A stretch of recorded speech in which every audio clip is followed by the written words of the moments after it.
তো এই হচ্ছে দক্ষিণ ভারত। এবার উত্তর ভারতে, উত্তর ভারতে হিমাচল প্রদেশে রয়েছে গ্রেট হিমালয়ান ন্যাশনাল পার্ক। এটা একটা ওয়ার্ল্ড হেরিটেজ সাইট। এই যে এই এরিয়াতে হলো গ্রেট হিমালয়ান ন্যাশনাল পার্ক। এই ন্যাশনাল পার্কটাকে একটা ওয়ার্ল্ড হেরিটেজ সাইট ঘোষণা করা হিমাচল প্রদেশ হলো। এবার পাঞ্জাব আর হরিয়ানার রাজধানী হলো চণ্ডীগড়। এই চণ্ডীগড়ে একটা আর্কিটেকচারাল সাইট রয়েছে। এই যে এইটা হলো চণ্ডীগড়। এই চণ্ডীগড়ের ভেতরে একটা সাইট রয়েছে লি কার্বুসিয়ার আর্কিটেকচারাল ওয়ার্ক বা আর্কিটেকচারাল ওয়ার্ক অফ লি কার্বুসিয়ার, এইরকম একটা বিল্ডিং রয়েছে বা স্ট্রাকচার রয়েছে, সেটাকে ওয়ার্ল্ড হেরিটেজ সাইট ঘোষণা করা। এবারে দিল্লি, দিল্লিতে কুতুব মিনার, লালকেল্লা, হুমায়ুনের মকবরা, এইগুলো দিল্লিতে তিনটে। এই যে এইখানে হলো দিল্লি, কি কি বললাম? হুমায়ুনের মকবরা, লালকেল্লা আর কুতুব মিনার। হুমায়ুনের মকবরা, লালকেল্লা আর কুতুব মিনার, এইগুলো সম্পর্কে দু একটা কথা আছে, আমি একটু বলি। যেমন মকবরা, মকবরা কি হয়? নরমালি একটা কবর, তার উপরে একটা স্থাপত্য তৈরি করা হয়, সেটাই তাহলে মকবরা হয়ে যায়। এই মকবরার আশেপাশে আর কিছু থাকে না। কিন্তু হুমায়ুনের মকবরা এমনই যে এই মকবরা তো রয়েছে, এর আশেপাশে একটা বাগান তৈরি করা হয়েছে, যেটাকে বলা হয় গার্ডেন টম্ব। ভারতীয় উপমহাদেশে প্রথম গার্ডেন টম্ব তৈরি করা হয় এই হুমায়ুনের মকবরায়। বলা হয় যে শাহজাহান এই হুমায়ুনের মকবরাকে দেখেই তাজমহল তৈরি করার কথা ভেবেছিলেন এবং তাজমহলের ডিজাইনও ওই হুমায়ুনের মকবরার থেকে কিছুটা নেওয়া। এরপরে লালকেল্লা, লালকেল্লা ওয়ার্ল্ড হেরিটেজ সাইটের তকমা পায় 2007 সালে। ভারত স্বাধীন হওয়ার পর প্রথম স্বাধীনতা পালন করা হয় এই লালকেল্লাতেই। আর আরেকটা কি বললাম? কুতুব মিনার। কুতুব মিনার আর তার আশেপাশের বিভিন্ন স্থাপত্য নিয়ে পুরোটা মিলিয়ে একটা ওয়ার্ল্ড হেরিটেজ সাইট। এইটাকে বলা হয় কুতুব কমপ্লেক্স। এই কুতুব কমপ্লেক্সের ভেতরে রয়েছে আলাই দরওয়াজা, কুব্বাতুল ইসলাম মসজিদ, আয়রন পিলার এবং আরো অনেক কিছু। এরপরে রয়েছে উত্তরপ্রদেশ। উত্তরপ্রদেশেও তিনটে ওয়ার্ল্ড হেরিটেজ সাইট। আগ্রাতে রয়েছে তাজমহল আর লালকেল্লা, আগ্রার লালকেল্লা বা আগ্রার কেল্লা, আর ফতেপুর সিকরি। তাজমহল, আগ্রার কেল্লা আর ফতেপুর সিকরি। আগ্রাতে রয়েছে তাজমহল আর আগ্রার কেল্লা, আর এর পাশেই রয়েছে ফতেপুর সিকরি। এই ফতেপুর সিকরিটাও বিভিন্ন মনুমেন্ট নিয়ে তৈরি, যেমন বুলন্দ দরওয়াজা, পাঁচমহল, জামা মসজিদ, সেলিম চিশতির দরগা, এইগুলো। তো এই গেল উত্তর ভারত। এবার একটু পশ্চিম ভারতে আসি। পশ্চিম ভারতে আছে রাজস্থান। রাজস্থানে Keoladeo Ghana national park, Keoladeo Ghana national park, Jaipur city, আর জয়পুরের ভেতরে রয়েছে যন্তর মন্তর আলাদা করে। আর কি? রাজস্থানের সমস্ত কেল্লাগুলোকে একসাথে নিয়ে, যেটাকে বলা হয় হিল ফোর্টস অফ রাজস্থান। কি বললাম? এই যে কেওলাদেওঘানা ন্যাশনাল পার্ক, এইখানে হলো কেওলাদেওঘানা, কেওলাদেওঘানা ন্যাশনাল পার্ক। জয়পুর, এই জয়পুর পুরো সিটিটাই একটা ওয়ার্ল্ড হেরিটেজ সাইট। আর এই সিটির ভেতরে রয়েছে যন্তর মন্তর, সেটা আলাদা করে একটা ওয়ার্ল্ড হেরিটেজ সাইট। ওটাকে আগে ঘোষণা করা হয়েছিল, পরে জয়পুর শহরটাকে পুরো ঘোষণা করা হয়। আর কি বললাম? আর রাজস্থানের ভেতরে বিভিন্ন জায়গায় যে কেল্লাগুলো রয়েছে সেইগুলোকে একসাথে নিয়ে বলা হয় হিল ফোর্টস অফ রাজস্থান। এই হিল ফোর্টস গুলোর ভেতর 6খানা কেল্লা পড়ে। কি কি? কুম্ভলগড়ের কেল্লা, চিত্তরগড়ের কেল্লা, রানথাম্বরের কেল্লা, আম্বারের কেল্লা, জয়সলমীরের কেল্লা আর গাগরাওয়ের কেল্লা। তো কি বললাম? কুম্ভলগড়ের কেল্লা, চিত্তরগড়ের কেল্লা, রানথাম্বরের কেল্লা, আম্বারের কেল্লা, গাগরাওয়ের কেল্লা আর জয়সলমীরের কেল্লা। তো এইগুলো হলো হিল ফোর্টস অফ রাজস্থান। আর এছাড়া কি বললাম? এই কেওলাদেওঘানা ন্যাশনাল পার্ক, জয়পুর সিটি আর জয়পুরের ভেতরে রয়েছে যন্তর মন্তর, সেটা। এরপরে রয়েছে রাজস্থান। রাজস্থানে খুব ফেমাস জায়গা হলো পাটান। এই পাটানে রয়েছে রানী কি ভাব। রানী কি ভাব একটা পুকুর, সিঁড়ি করা একটা পুকুর, সেটাকেই বলা হয় স্টেপ ওয়েল। তো রানী কি ভাব, যেটার ছবি 100 টাকার নোটে দেখা যায়। তো রানী কি ভাব একটা ওয়ার্ল্ড হেরিটেজ সাইট। আর কি আছে?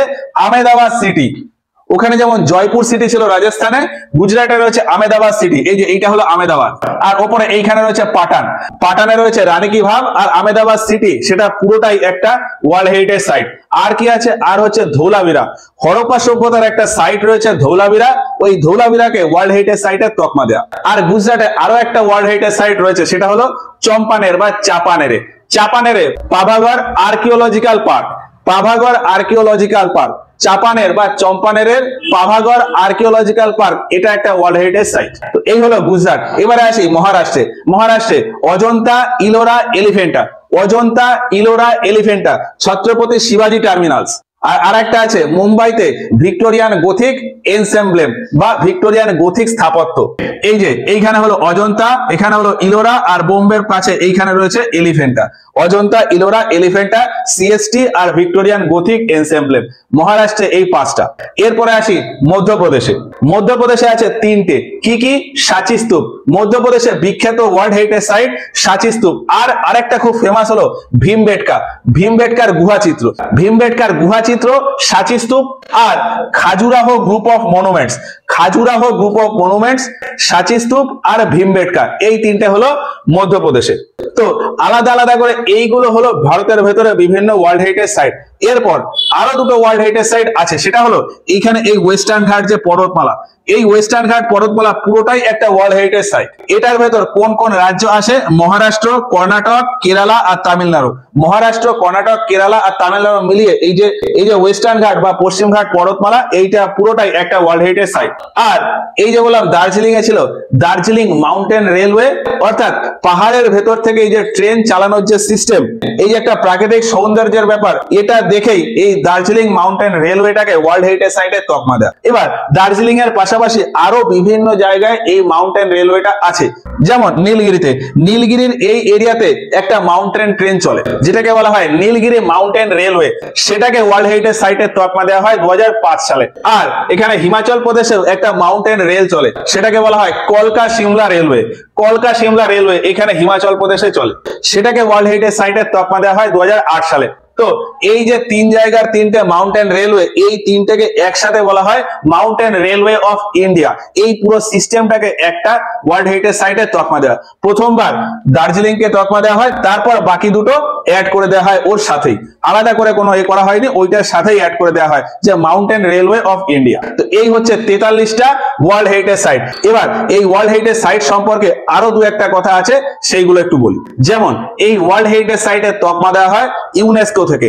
ইউনেস্কো এই ওয়ার্ল্ড হেরিটেজ সাইটের প্রোগ্রামটা চালু করে 1972 সালে, এবং সেই হিসাবে 1983 খ্রিস্টাব্দে ভারতের প্রথম ওয়ার্ল্ড হেরিটেজ সাইট ঘোষণা করা হয়। কি কি? অজন্তা, ইলোরা, আগ্রার কেল্লা আর তাজমহল। অজন্তা, ইলোরা, আগ্রার কেল্লা আর তাজমহল, এই চারটে সাইটকে 1983 খ্রিস্টাব্দে প্রথম ওয়ার্ল্ড হেরিটেজ সাইট বলে ঘোষণা করা হয় ভারতে। লাস্ট 2024 সালের জুলাই মাসের রিপোর্ট অনুযায়ী পুরো বিশ্ব জুড়ে ওয়ার্ল্ড হেরিটেজ সাইটের সংখ্যা প্রায় 1223। বিশ্বের টোটাল 168টা কান্ট্রি মিলে টোটাল ওয়ার্ল্ড হেরিটেজ সাইটের সংখ্যা 1223।